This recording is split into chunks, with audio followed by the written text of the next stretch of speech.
let's say in your high school, what was your aspirations, either academically? Did you have any big dreams at the time, or did you come to accept the reality that this is just the way it's gonna be? So I'm just gonna be like, I mean, what did you aspire to?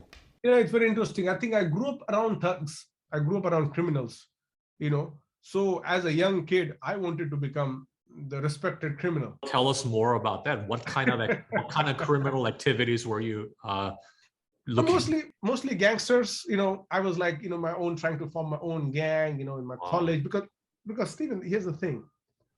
That's the way I thought I could bargain respect for myself. Mm-hmm. There was no other way people looked at me and appreciated me. If I was violent, if I was aggressive, if I was more forceful, people noticed me. So even their notice gave me confidence. Perhaps I need to do this. You know what I mean? And that's how I was going down that path. Really? Nobody so you already started going down that path a little bit. Yeah. I was in gang violence. You know, doing stuff. I had my own little gang. We would, you know, fight in the gang. You know, I was beaten up many times. You know, and then who are your heroes? Role models are people who have spent 3 to 4 years in prison. A person who has been convicted, who has been acquitted of murder. Oh my God, you know, he's the big brother. We got to respect him. You know, somebody who has had time serving in a very rigorous prison. Oh, he's our aspiration. Somebody who really has gotten into more thuggery, you know, and oh, he's our violence. So these are the models around you. I did not have someone deciphering me Einstein. I didn't have somebody telling me and talking about Dostoevsky. Nobody told me about how, you know, this new knowledge systems are formed or how. But my father, though, on the other hand, would keep on pestering me about this, the marvel of literary world. You know, and he really, you know, in all the ways shaped that, and he made sure that I was removed from that muck and you know, given into direction. But you know, the friends I grew up with were pickpocketers, small time thieves, and you know, this is not a good company to have, because their aspirations are very different. They really would like to, you know, ascend into their own culture of violence, culture of you know, thuggery, and then for you to then have this polar life of you know, when at extreme end, you know, your parents don't really want you to go, and at one place they really want you to go, and then you are really more attuned to this life, because this life is where people are recognizing you. This life where I was being, let's say, more sharp in my analysis, or you know, in my sports and all, that was really appreciated. Even if I was good in speaking, writing, painting, whatever, you know, little activities, all you need is to say, recognize the little talent in whoever has, that person will shoot into a different direction. But the quality that would take me to the path of a established civility was not really much. It was almost like, dude, what are you doing? So where was your lowest point at that, and what ultimately made you decide to get out of that lifestyle?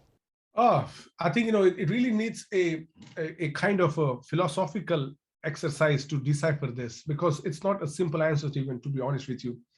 One could really write an American dream story, you know, it's kind of rags to riches, and just, you know, pack your bag and go. But I think it's not at all the story of kind of, you know, changing the path. It feels like I've never stopped being on that path, you know. The kind of gangster for justice is still alive in me. You know, the idea of, you know, I mean, the psychological wounds are so fresh that they come up in various forms. You know, they come up in reaction, they come in writings, they come up in your personal relationships, interpersonal appreciation of things.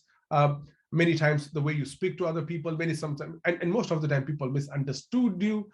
Most of the time it gets to convincing, I did not mean that, I didn't mean that. So I think this part of me trying to reconcile or trying to explain people explains that part has really not left. People are still judging me. There are complaints going to my university president. Harvard president receives regular complaint against me. Sometimes it's called for some reasons. Some people don't like it. And some friends Some people in a different movements don't like it. So there were two principles that I at least followed in my life. I never went to drugs, smoking, or alcohol. Never did that. Second is we always said we'll never do anything that is considered illegal. People did. People did. I was never party to that. I really maintained my distance. And I don't know how that happened. Perhaps it is the influence of my father, I guess, or the family environment we grew up in. The low point in life was actually not one. It's a series of episodes that really tell you this is not good. And also the experiences of not belonging. Yeah, and somehow inside me, I knew, there's going to be a spark that's gonna be lit soon. I didn't know how it was working. I don't know how conscious it was, but it was going to be. But again, my aspirations were not what you see today. My aspirations were very low, you know, uh, and they started to grow as I started to realize the potential in me. And to realize the potential in me, I really needed to go to law school to really realize who I am. It's almost like waking up. What the hell I was doing, you know? Maybe this is what I want to do. And I think then once I got into college, then it was never a stopping point. But then, yeah, that's the part, right? Because how do you go from like a gang life to getting into law school? I mean, there must be some sort of a transition there. I I know. All right, I'll give you one. So when I was in my high school, you realize that if you don't get educated, you're doomed to the life that you have been from childhood. You have no other options. And because I went to good school of the town, I had people who were doing different stuff, but they were not in my contact. So the friends who I hung out for entire high school life actually deserted me and stopped hanging out with me when the exams and all were there. So I was all of a sudden, they would not answer phone calls. I would call them, and it was like an interesting experience, because you are the guy who you're hanging out with almost literally every day. These are your friends, and almost during exam times, they're deserted. Then you realize they think your influence is bad on them, and their parents think, and so when I gave the exam, they failed, I passed. Of course, later they confessed, our parents said not to hang out with you because they were afraid of results, um, and as these things were happening, you realize slowly, for me, it became so apparent in my life that I had friends from school only in school. Outside school, they were not my friends, because we rarely had opportunity. They rarely came to my neighborhood to hang out. I was rarely invited. As I told you, they would. I realized way later that they had sleepovers at each other's places. I was like, why was I not, informed about this? So you already know you are marked. You are just friends in the class, and but the rest of the time you're alone. So the best time I had ever was in my school, because there you had friends. My attendance was 96 to 97% every year.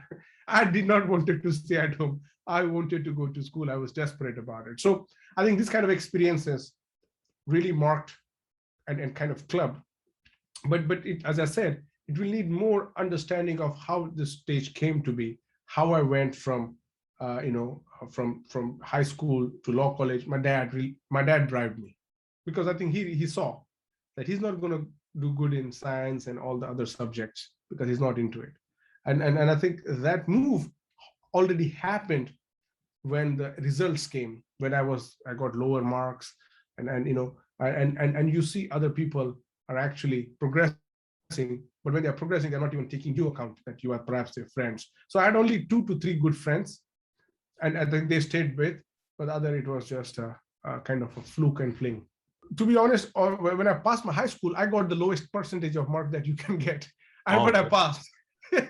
But I passed, and law college accepted me. I don't know why, and it was, and though the law college was in my hometown, literally like 15 minutes, 20 minutes ride. And people who went to law school were the ones, especially in my law school, who couldn't get admission anywhere else. So basically, we were one of those people who were like, where do we have now? Law school was not meant to be the option that I ever thought about. Talking about what were your hopes, what your aspirations.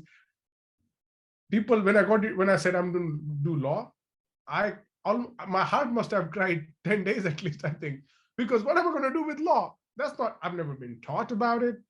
And my friends were like, dude, you got to learn all the laws now. There's so many codes and already intimidating me, the same people who deserted me. And but I think once I got into it, it just became, okay, you can do better. Okay, you know.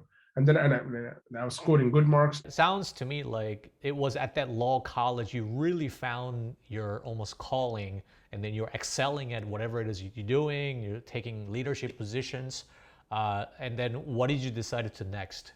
Yeah, exactly. No, by that time, Stephen, I was just like, India is not suitable for me. It's not suitable for my curiosity, for the kind of questions I want to address, the kind of extension of mind that I would like to deploy. And I realized that this is very parochial, locally rooted space that really is want to create another generation of reproduced thinkers, not original thinkers. This is a space that really wants you to adjust into the system. I think in my fourth or final year, I was like, I'm not going to stay in India for my next studies. I have to leave because I need to be challenged more robustly, and challenged in the sense that it creates an opportunity for everybody else to be to be involved. And I think in my fifth year, I remember started looking for opportunities outside India. Uh, did all my searching, coming from small town, didn't know what college to go. I didn't even know, to be honest with you, the difference between really UK, US. I just know these were countries, but for me, all it mattered was a foreign country. Don't matter where it is. So this was all alien. I didn't know anything about American culture except Michael Jackson, perhaps, or because he had come to India, by the way, and he was a dancer. And how did I know Michael Jackson? Because there was a very famous dancer. People called him India's Michael Jackson. Yes. If they had called him India's, Yeah. who knows, Aretha Franklin, I would have known.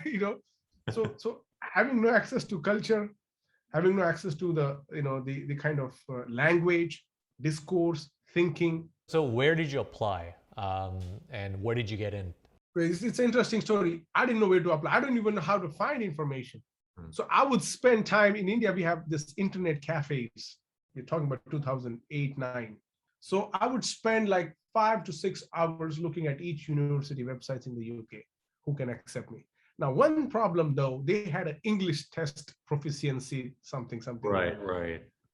Now I know English, but I don't know the English that they want me, because I am good in English, in Indian English. I'm not English in their English. So I had to give that. And that English test is, as I came to realize, privileges the Indians who went to certain types of schools. Oh, right. Because you see the pattern, and you see that's in a post-colonial world all elsewhere. The students who go to certain schools in certain like patterns, because it's part of that curriculum. I went to a school that was rooted in my region, and so I couldn't really compete against the forces who have been educated for 15 to 16 years into a specific education curriculum that advantaged their kind of segue into that. Whereas I was just, maybe this is it. So I had to take a lot of help, and coming from a small town, I had to go every time 12 hours overnight trip to a city to speak to a counselor, to tell them, listen, I want to study, I want to do this, I want to do that. And counselors are there just for making money, not from us, but from the institutions. You know how the business of education goes. And then finally, they said, we can find you one university based on your scores. Your academic scores in law school do matter, but your English proficiency matters the more. And then I got admission in some university in UK for I wanted environment law. They gave me human rights law, so it's closing enough. I wanted to become an environment rights attorney, basically fighting for the ecological rights. And things happened. And then after law school, I mean, of course, I got a full scholarship. And after law school, I worked in the United Nations, and then they decided to do a PhD. And that's how the and then you realize, oh, the world is bigger. It's not this. Maybe I need to do much bigger. So what is the bigger avenue? Oh, it is Harvard. Let's go to Harvard.